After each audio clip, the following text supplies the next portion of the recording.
Thank you all for coming. And if you are part of those tonight that have an expectation, can you lift your hands toward heaven?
That we have is only captured within the confines of the traditional teachings that we received. So we believe that because we just came to the presence of God, we are candidates of encounters. And oftentimes, we don't take time to learn from our spiritual experiences. It's never enough that you came to the ambience of God's presence. Judas was in the presence of God for at least 3 years, but he ended up the son of perdition. There are definite spiritual laws that makes for receiving from the Lord. One of them is the law of spiritual expectation. The Bible said, without every contradiction, the less is blessed of the better. And when you recognize that there is a possibility of receiving blessing, the next thing you do is that you set your gaze aright, because the flow of virtue is in the direction of your expectation. But many come to the Lord without expectation. That's why there is no change in our life. Expectations are the factors in the spirit that causes a gradient for receiving in the spirit. Can you go ahead tonight and lift your heart to the Lord? Maybe you came without an expectation. Maybe you thought it was vigil as usual.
Of the men of God, they are intimately connected to the men, but most times there is no gradient, because the law of expectation is not in progress.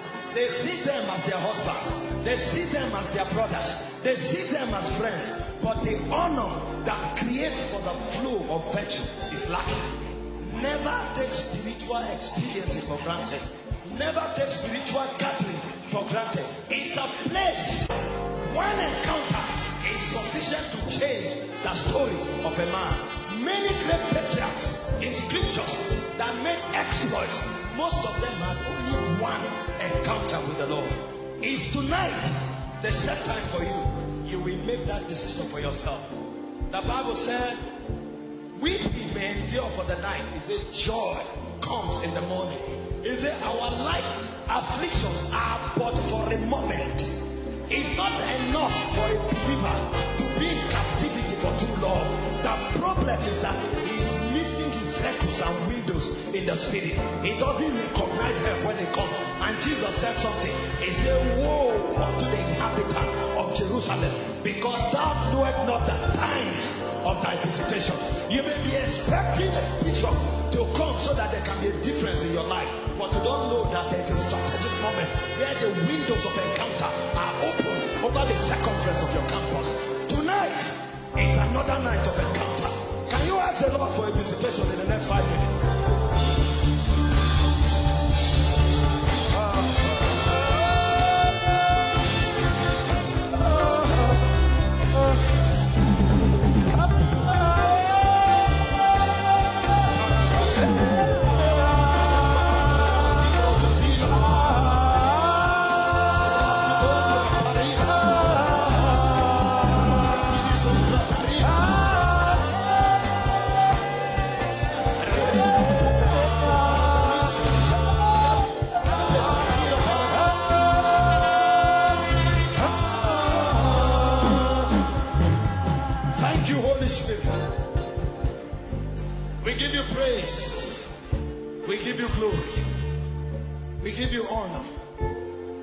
Tonight, we look up to the throne of mercy and we ask for a release, a fresh release of your spirit to cause a change and a transformation in our vessels. Take all the glory, Father, in Jesus' name. Hallelujah. God bless you. You may be seated. I will only bring us a charge for about 40 minutes. And then we'll take time to pray so that we'll bring most of us into the experience of the counsel of God that will be communicated in the course of the teaching. Oftentimes the crisis that people have is not the crisis of spiritual illiteracy. Oftentimes the crisis people have is a crisis of the lack of engagement of spiritual principles and possibilities. So they know a whole lot, but the experience of the realities they know is scarce in their lives. The things they feel they know, by the time the calamities of life challenges the reality of the things they feel they know, then they discover that spiritual intellectualism is different from cerebral inclinations, because they become bereft when it matters on things that affect existential realities. A believer may think he understands the principles and the laws of healing until he's sick. When he falls sick, then he realizes that what he knows is not enough. Oftentimes, what is lacking in our knowledge syllabus or spiritual reality is the lack of engagement. So tonight, I'm not just going to be pouring words at you. After I share the counsel of God, we'll take time to pray. And everybody will pray in the direction of the body that is formed in his or her heart. Our generation is one that is surrounded and granted access into different levels of revelation. But when we look at what is happening in the lives of people, it's pathetic. If you become a pastor, you will understand what I'm talking about. Many people are held down in secret sins, not knowing what to do, not knowing how to come out of these sins that have made them puppets in the hands of the devil. There are many that suffer addiction for many years. Leaders in church, some tongue talking for many years, but they don't understand why they cannot come out and experience the fullness of the life of God. Tonight I want to share with us something that will bring liberation to the crisis of our lives, because Christianity is not a religion. Christianity is divinity expressed through humanity. Christianity is not a set of rules that you follow in order to impress a God that is in an unseen realm. Christianity is the ability to live the life of that God that is in an unseen realm, so that your visible manifestation becomes the proof of the existence of that God. God has not called us to obey sets of rules and regulations to please Him. Rather, He has called us to demonstrate the possibility of His life.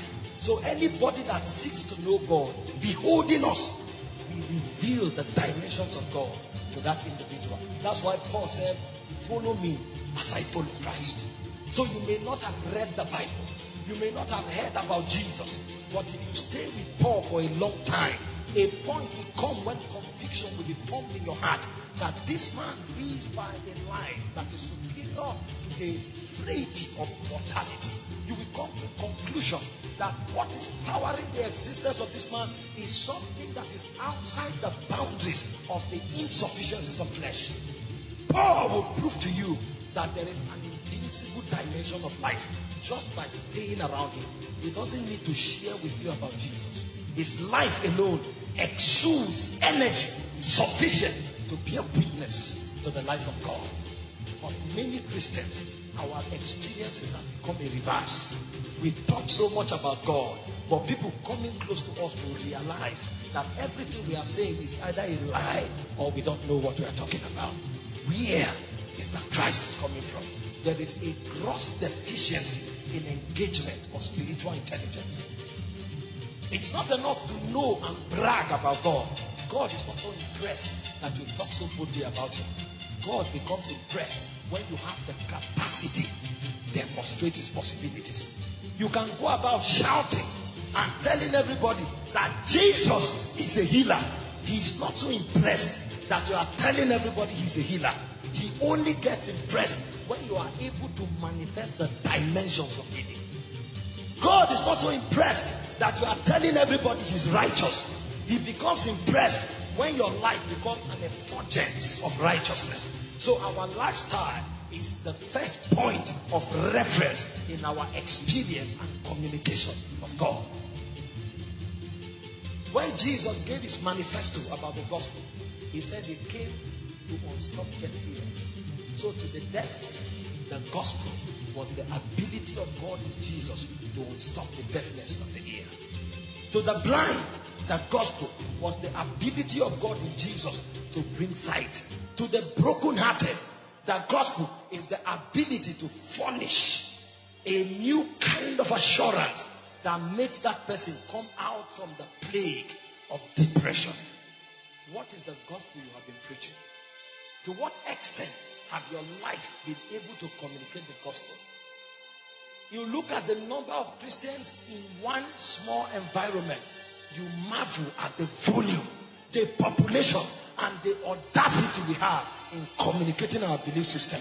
But when you look around, our environment is a reflection of the civilization from hell. From the way we dress, the way we eat, the way we relate with ourselves, is a revelation that the conviction we try so much to communicate, we have no ability to express it. All of us in this church today, we are in thousands. But if we enter the campus on Monday morning, we will begin to wonder, where are the Christians? That's why the world is not so impressed with our speaking in tongues. We come to church, we say glory, and then people are falling everywhere. But the sinner is not impressed. The guy who is a drunk is not impressed. The lady who is a harlot is not impressed. We gather ourselves and we impress ourselves by shouting, and people are screaming and falling, and we say it's a powerful sermon, but it has no impact on the territory. That's not the gospel that Jesus preached.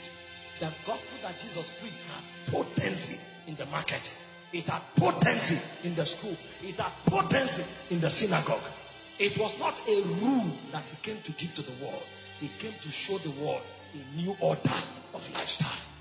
Most of us, even in our rooms, we are fellowship presidents, but we cannot provide enough witness for our roommates. We meet them smokers, we leave them smokers. We meet them fornicators, we leave them fornicators. There is no impact, because in the spirit, your words are as important as the energy that you emit. Spirit does not only interact with the intelligibility of your word, they interact with the energy that your life emits. And there are definite things you do to be able to emit the energy of God. You can be emitting the energy of a demon, but you can be talking God on your lips. The spirits are aware where you are speaking from. Elijah did not just challenge the king because he was talking power. He said, before God, whom I stand, there was a place he stood in the spirit. They understand that this thing is first of all an experience before it's a communication.